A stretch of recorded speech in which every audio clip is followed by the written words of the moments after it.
রাতের আকাশে এক ধরনের অদ্ভুত নীরবতা নেমে এসেছিল। শহরের আলো জ্বলছিল, কিন্তু মানুষের চোখে ছিল অনিশ্চয়তার ছায়া। আন্তর্জাতিক রাজনীতির দাবার ছকে যেন আবারও ঘুঁটি সাজানো হচ্ছে। কথার ভেতরে লুকানো আগুন, হুঁশিয়ারির ভেতরে জমাট বাঁধা ভয়, সব মিলিয়ে এক উত্তপ্ত সময়ের গল্প। ইরানের শীর্ষ নিরাপত্তা কর্মকর্তা আলী লারিজানি এক কঠোর বার্তা দেন। তার ভাষায়, যুক্তরাষ্ট্র ও ইসরায়েলে এমন হামলা হবে যা তারা আগে দেখেনি। কথাগুলো শুধু একটি রাজনৈতিক বিবৃতি ছিল না, বরং যেন ইতিহাসের বুক থেকে উঠে আসা দীর্ঘদিনের উত্তেজনার প্রতিধ্বনি। তিনি দাবি করেন, ইরান ইতোমধ্যেই ক্ষেপণাস্ত্র নিক্ষেপ করেছে এবং তা নির্দিষ্ট লক্ষ্যবস্তুতে আঘাত হেনেছে। আর আজকের আঘাত নাকি হবে আরও ভয়ঙ্কর, আরও অভূতপূর্ব। অন্যদিকে যুক্তরাষ্ট্রের সাবেক প্রেসিডেন্ট ডোনাল্ড ট্রাম্পও সামাজিক যোগাযোগ মাধ্যমে জবাব দেন কড়া ভাষায়।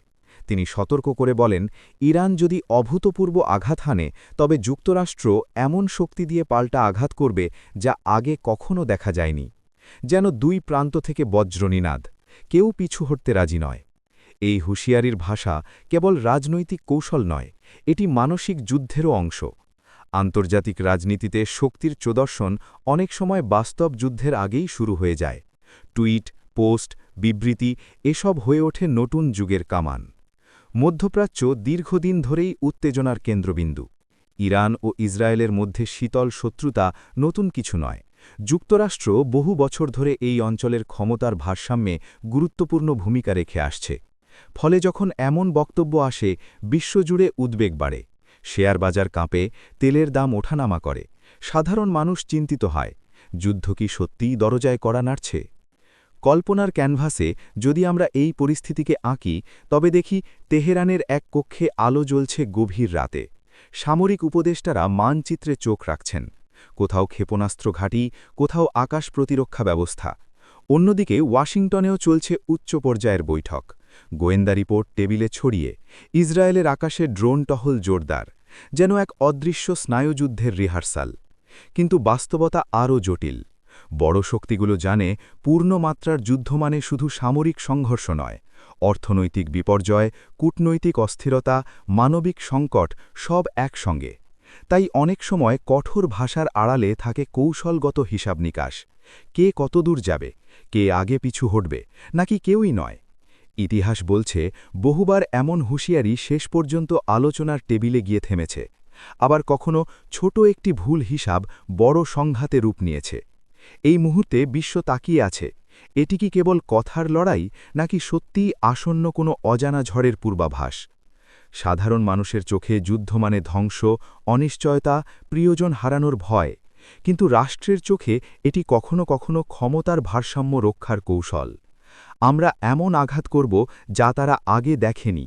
এই বাক্য শুধু প্রতিপক্ষকে ভয় দেখানোর জন্য নয়, এটি নিজের জনগণকেও শক্ত বার্তা দেওয়ার উপায়। দেখো, আমরা দুর্বল নই। এই পরিস্থিতিতে সবচেয়ে গুরুত্বপূর্ণ প্রশ্ন হল, কূটনীতি কি এখনও বেঁচে আছে? শক্তির ভাষা যতই উচ্চস্বরে বাজুক, শেষ পর্যন্ত আলোচনার দরজা খোলা থাকে কিনা সেটিই নির্ধারণ করে ভবিষ্যৎ।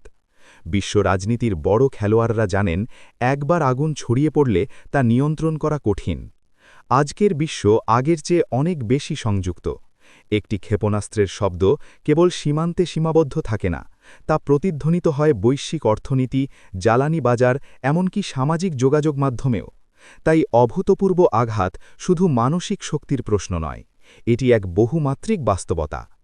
শেষ পর্যন্ত হয়তো দেখা যাবে, এই কঠোর ভাষা ছিল কৌশলগত চাপ তৈরির অংশ। অথবা হয়তো ইতিহাসের পাতায় যুক্ত হবে আরেকটি অশান্ত অধ্যায়।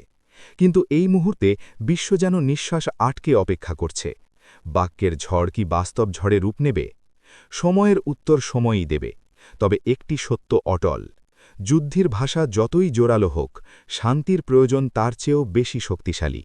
মানব সভ্যতা বারবার শিখেছে, শক্তির প্রদর্শন সাময়িক বিজয় আনতে পারে, কিন্তু স্থায়ী নিরাপত্তা আসে সংলাপ ও সমঝোতা থেকে। এই উত্তেজনাপূর্ণ মুহূর্তে তাই প্রশ্ন একটাই, কে আগে অস্ত্র নামাবে আর কে আগে হাত বাড়াবে?